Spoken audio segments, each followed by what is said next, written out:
ओम नमो नारायण। ओम नमो भगवते वासुदेवाय। जय श्री कृष्णा। राधे राधे। जय माता दी। हर हर महादेव। जय भोलेनाथ।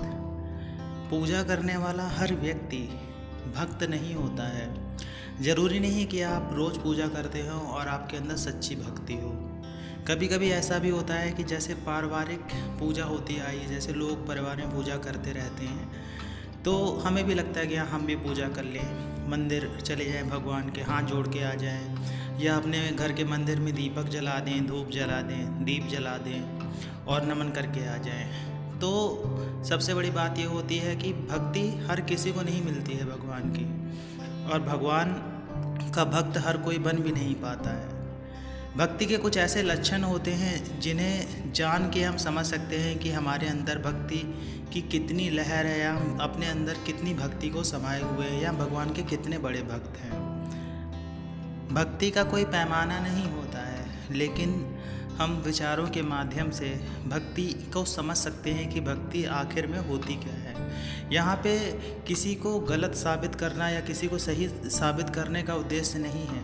उद्देश्य ये है कि हमें उन रहस्यों को जानना चाहिए, उन रहस्यों की गहराई को जानना चाहिए, जहाँ हम भगवान से मिलने लगते हैं, भगवान का आभास करने लगते हैं, या भगवान में समाहित होने का प्रयास करते हैं। ये सारे रास्ते वहीं जाते हैं। लक्षण यहाँ पे इसलिए बात हो रही है लक्षणों की, कि जब हम लक्षणों की बात करते हैं तो कहीं ना कहीं वो भाव हम अपने अंदर पैदा करने का प्रयास करते हैं। जब हम जानते हैं कि हमारे अंदर ये भाव पैदा होने लगेंगे तो हम कहीं ना कहीं भगवान से भी जुड़ने लगते हैं। तो जैसे ही आप पूजा करने बैठते हैं तो आपने देखा होगा कि जो पूजा करने वाले लोग होते हैं, बहुत सारे लोग ऐसे भी होते हैं जो 5 या 10 मिनट पूजा के लिए बैठते हैं, और 5-10 मिनट में ही उनका मन ऐसे होने लगता है कि बस अब जल्दी से ख़त्म करो, उठो, मुझे ये काम करना है, वो काम करना है, मैं लेट हो रहा हूँ, ऐसा है वैसा है।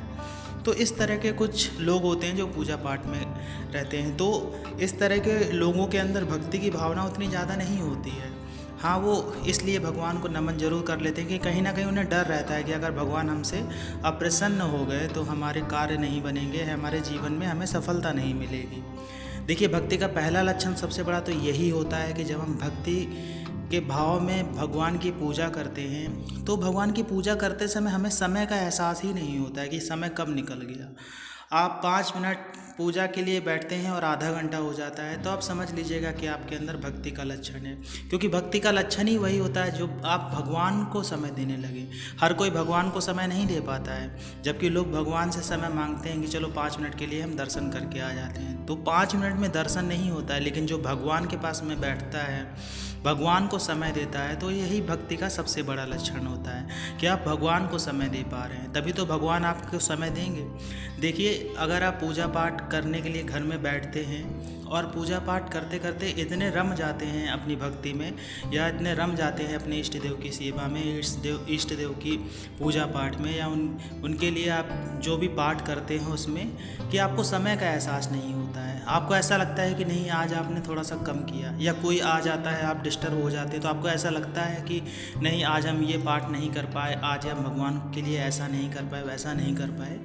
तो ये भाव अगर आपके अंदर मन में पैदा होता है तो ये आपके सच्ची भक्ति होने का प्रतीक होता है। इसी तरह से आपने देखा होगा बहुत सारे लोग पूजा पाठ तो बहुत करते हैं, इसी में से देखिए एक अपवाद भी होता है। बहुत सारे लोग ऐसे होते हैं जो पूजा पाठ बहुत ज़्यादा करते हैं, और ये दूसरा लक्षण भी है कि पूजा पाठ तो बहुत करेंगे, सुबह शाम करेंगे, काफ़ी समय देंगे भगवान को, लेकिन उनके मन में ईर्ष्या भरी होती है, बहुत ज़्यादा ईर्ष्या भरी, तो लोगों के प्रति ईर्ष्या रखते हैं। तो ऐसे लोग भी भगवान के सच्चे भक्त नहीं होते हैं, उनके अंदर सच्ची भक्ति नहीं होती। क्योंकि सच्ची भक्ति ही ऐसी एक अलग अनुभूति होती है जिसमें इंसान सब कुछ त्यागता है, ना कि कुछ पाने का वो रखता है, ना कि किसी के प्रति अपने मन में द्वेष रखता है, या ना कि अपने मन में किसी के प्रति कोई ईर्ष्या रखता है।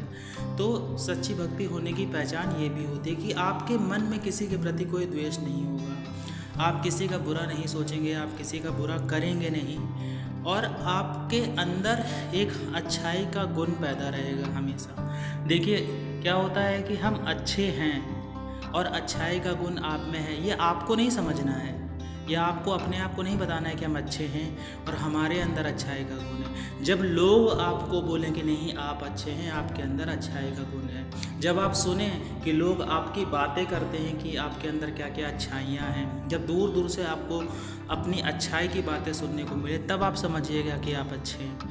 अगर आपको अपने बारे में कोई ऐसा नहीं बोलता है आपके बारे में कि आप अच्छे हो, दूर से भी नहीं सुनाई पड़ता है कि आप अच्छे हो, तो समझ लेना कि आपके अंदर कोई ना कोई खोट अवश्य है। ऐसा होता नहीं है कि आप अच्छे हो लोग कहें ना, अगर आप अच्छे हैं तो लोग कहेंगे ही कहेंगे। कुछ समय ऐसा हो सकता है जब आपको लोग ना पहचान पाएँ, लेकिन अगर आप अपने कर्मों में लिप्त रहते हैं, अच्छे कर्मों में लिप्त रहते हैं, तो एक दिन ऐसा आता भी है कि लोग आपको अच्छा समझने लगते हैं।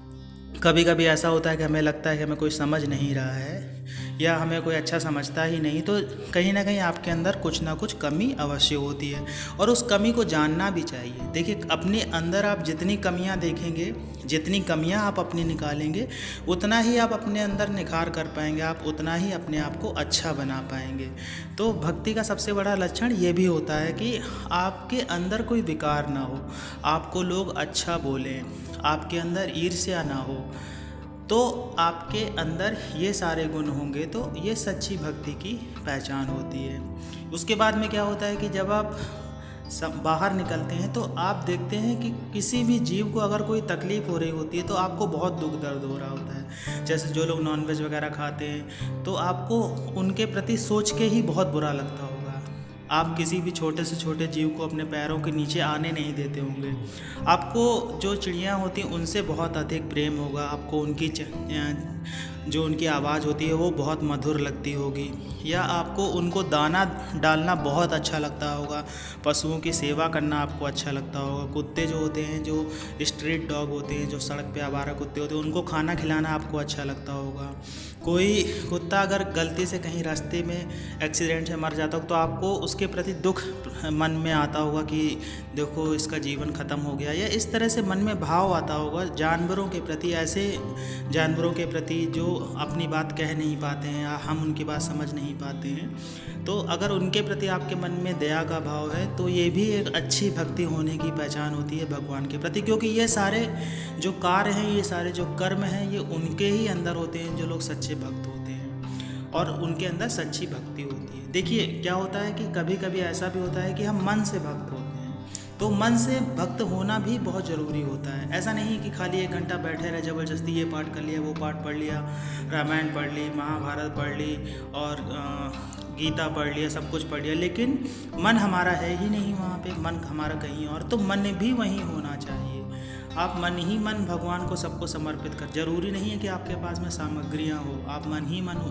आप ऐसा विचार करिए कि आपने उनको मिठाई अर्पित किया, आप ऐसा विचार करिए कि आपने उनको दीप अर्पित किया। अगर आप असमर्थ हैं, आपके पास में साधन नहीं है कुछ लाने का, कुछ अर्पित करने का, तो आप मन ही मन मानसिक अर्पण कर सकते हैं, उसमें भी भगवान आपका मानसिक अर्पण भी स्वीकार करते हैं। लेकिन आपका भाव पवित्र होना चाहिए, आपके कर्म पवित्र होना चाहिए, तो ही ये सारे चीज़ें आपके जीवन में फलीभूत होती हैं। जो सच्चे भक्त होते हैं उनमें लोगों के प्रति जो प्रेम होता है बहुत अधिक होता है, सभी लोगों के प्रति, चाहे वो परिवार के लोग हों, चाहे वो ऑफिस के लोग हों, चाहे वो आसपास के लोग हों, उनके प्रति प्रेम बहुत अधिक होता है। चाहे वो कैसे भी हो, ज़रूरी नहीं है कि उनके पास में बहुत अधिक धन हो, या ज़रूरी नहीं है कि वो बहुत ज़्यादा अमीर हो, या ये भी ज़रूरी नहीं होता है कि वो आपके लेवल के हैं कि नहीं हैं, लेकिन आपको उनके प्रति प्रेम रहता है।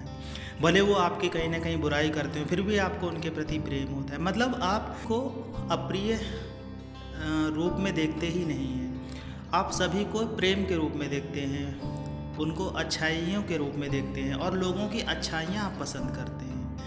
आप लोगों की अच्छाइयाँ पसंद करते हैं और उन अच्छाइयों से सीखते भी हैं। तो ये भी एक लक्षण होता है कि लोगों से प्रेम करना, आपस में प्रेम बनाए रखना, कभी किसी से झगड़ा नहीं करना, किसी के हृदय को दुखाना नहीं, किसी को परेशान नहीं करना, किसी का जो कार्य होता है वो समय पे कर देना, उससे अगर आपने कोई वादा किया है कि हाँ आप ये कार्य उसका कर देंगे और आप करते हैं, तो ये भी एक ऐसे लक्षणों में गिना जाता है जो आपके सच्चे भक्त होने की निशानी होती है, क्योंकि सच्चे भक्त के अंदर ही ऐसे गुण आ पाते हैं। क्योंकि उन्हें कहीं ना कहीं लगता है कि अगर हम बुरा करेंगे तो हमारे जीवन में भी हमें बुरे दिन देखने को मिलेंगे। जो ये सोचते हैं कि नहीं, उनके जीवन में कभी बुरा होगा नहीं, वो चाहे जितना भी बुरा कर ले। कभी कभी ऐसा होता है कि समय अच्छा चल रहा होता है, ग्रह अच्छे होते हैं, कोई ग्रह की दशा अच्छी चल रही होती है, उस समय क्या होता है कि हम कुछ गलत भी करते हैं तो भी हमें उसका फल नहीं मिलता, लेकिन वो सब एकत्र होता रहता है। जब आपका समय वो वाला ख़त्म हो जाएगा, जब आपका समय खराब वाला शुरू होता है, तो सारी चीज़ें एक साथ आपके जीवन में घटित होती हैं। आप परेशान होने लगते हैं, आपके जीवन में बहुत सारी परेशानियां एक साथ आने लगती हैं। तो परेशानियां आती ही आती हैं अगर आप गलत करते हैं। तो जो व्यक्ति किसी के प्रति गलत नहीं करते हैं और अपने कार्यों को ईमानदारी से करते हैं, अपने कार्यों में ईमानदारी बरतते हैं, लोगों के प्रति ईमानदार रहते हैं, ऐसे लोग भी सच्चे भक्त की कैटेगरी में आते हैं। तो ये बहुत सारे लक्षण हैं, ऐसे बहुत सारे लक्षण हैं जिनको हम आपसे शेयर करते रहेंगे। इसमें से कुछ लक्षणों को हमने आपको बताया कि ये लक्षण अगर आपके अंदर होते हैं तो ये कहीं ना कहीं सच्चे भक्त होने की निशानी होती है, या आप सच्चे भक्त होते हैं, आप अपने अंदर अगर ऐसे गुणों को देखते हैं। आशा ये जानकारी आपको अच्छी लगी होगी। जानकारी अच्छी लगी हो तो वीडियो को लाइक करिएगा, कमेंट्स में जय माता दी, जय श्री कृष्णा, हर हर महादेव लिखिएगा। मिलते हैं आपसे अगले वीडियो में नई जानकारी के साथ में, तब तक के लिए जय श्री कृष्ण।